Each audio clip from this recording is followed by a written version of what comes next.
April महिन्याच्या शेवटच्या आठवड्यात पहलगाम या ठिकाणी दहशतवादी हल्ला झाला. 27 निरपराध पर्यटकांवर दहशतवादींनी धर्म विचारून गोळीबार केला आणि त्यातल्या पुरुष पर्यटकांना ठार केलं. या घटनेमागे पाकिस्तान आहे ही बाब उघड झाल्यानंतर मोदी सरकारतर्फे ऑपरेशन सिंदूर राबवत पाकिस्तानमधले दहशतवादी तळ उद्ध्वस्त करण्यात आले. या मोहिमेला ऑपरेशन सिंदूर हे नाव देण्यात आलं आहे. या ऑपरेशन सिंदूरवरून आता राहुल गांधींनी प्रश्न उपस्थित केले आहेत. डोनाल्ड ट्रम्प यांनी 25 वेळा सांगितलं की भारत आणि पाकिस्तान यांच्यात मी शस्त्रविराम घडवून आणला.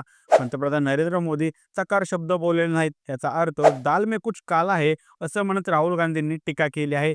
ट्रम्प काय म्हणाले, राहुल गांधींचं यावर काय म्हणणं आहे, सविस्तर जाणून घेऊया आजच्या व्हिडिओच्या माध्यमातून. नमस्कार, मी सनी आणि तुम्ही पाहताय दैनिक राजरोपूर. अमेरिकेचे अध्यक्ष डोनाल्ड ट्रम्प यांनी पुन्हा एकदा असा दावा केला आहे की भारत आणि पाकिस्तान यांच्यातील गंभीर युद्ध मी रोखलं, नाहीतर ते अणुयुद्धात बदललं असतं. ट्रम्प यांच्या म्हणण्यानुसार दोन्ही देशांमध्ये इतका मोठा तणाव होता की त्यावेळी 5 लढाऊ विमानं पाडली गेली होती आणि परिस्थिती हाताबाहेर जात होती.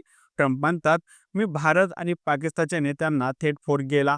त्यांना सांगितलं, जर युद्ध थांबवलं नाही तर अमेरिकेचा व्यापार थांबेल. तुम्ही दोघं अण्वस्त्र शक्ती असलेले देश आहात आणि जर अणुयुद्ध झालं तर संपूर्ण जगाला त्याचा फटका बसला असता. म्हणून मी युद्ध थांबवलं. हा दावा त्यांनी व्हाईट हाऊस मधील एका कार्यक्रमात रिपब्लिकन सिनेटर समोर पुन्हा केला. एवढंच नव्हे तर त्यांनी काँगो आणि रवांडा या देशांमधील संघर्षही आपण थांबवल्याचं म्हटलं. तर भारत सरकारचं उत्तर काय, तर भारत सरकारने डोनाल्ड ट्रम्प यांच्या या विधानाचं वेळोवेळी खंडन केलेलं आहे. भारताचं स्पष्ट म्हणणं आहे की भारत आणि पाकिस्तानमधील कोणताही प्रश्न हा फक्त दोघांनी सोडवायचा आहे. तिसऱ्या देशाची गरज नाही. भारत कोणत्याही दबावाखाली निर्णय घेत नाही. आमचं परराष्ट्र धोरण हे स्वतंत्र आणि मजबूत आहे. म्हणून ट्रम्प यांच्या मध्यस्थीचा दावा भारताने कधीच मान्य केलेला नाही. यावर राहुल गांधी यांची सरकारवर ताशेरेबाजी सुरूच आहे. ट्रम्प यांच्या या दाव्यावरून काँग्रेस नेते राहुल गांधी यांनी मोदी सरकारवर थेट टीका केली आहे.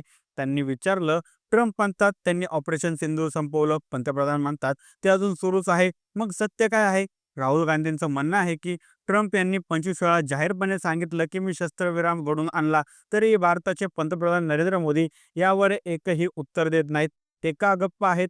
त्यांनी सरकारवर आरोप केला आहे की देशाचं परराष्ट्र धोरण हसण्याचं कारण बनलं आहे. जे लोक स्वतःला देशभक्त म्हणवतात ते या प्रश्नावर गप्प का बसले आहेत?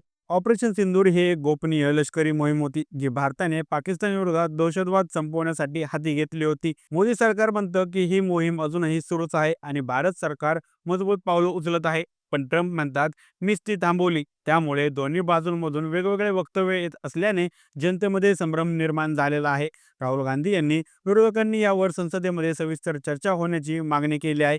त्यावर सरकारकडून सांगण्यात आलं की पंतप्रधान नरेंद्र मोदी संसदेत आल्यावर चर्चा होईल. राहुल गांधी म्हणाले, हे फक्त ट्रम्पच्या वक्तव्याचं प्रकरण नाही, देशाच्या संरक्षण, परराष्ट्र धोरण आणि लोकशाही पारदर्शकतेचा प्रश्न आहे. त्यामुळे चर्चा झालीच पाहिजे. ट्रम्प सातत्याने म्हणतात मी युद्ध थांबवलं. भारत सरकार म्हणतं तसं काही घडलंच नाही. पंतप्रधान नरेंद्र मोदी या विषयावर बोलत नाहीत. विरोधक प्रश्न विचारत आहेत आणि चर्चा मागत आहेत. हे सर्व घडत असताना सामान्य जनतेच्या मनात एकच प्रश्न आहे, खरं काय आहे आणि सरकार हे स्पष्टपणे का सांगत नाही? पंतप्रधान पावसाळी अधिवेशन सुरू झाल्यावर लगेच विदेशी दौऱ्यावर कसं काही निघाले? संसदेत त्यांची उपस्थिती ही गरजेची असताना त्यांना विदेशी दौऱ्याची गरज काय, असे अनेक प्रश्न विचारले जात आहेत. बाकी या प्रकरणाबाबत तुम्हाला काय वाटतं? आम्हाला कमेंट करून नक्की कळवा आणि जर दैनिक राजे लोकतंत्र चॅनलवर नवीन असाल तर चॅनलला नक्की सबस्क्राईब करा. धन्यवाद.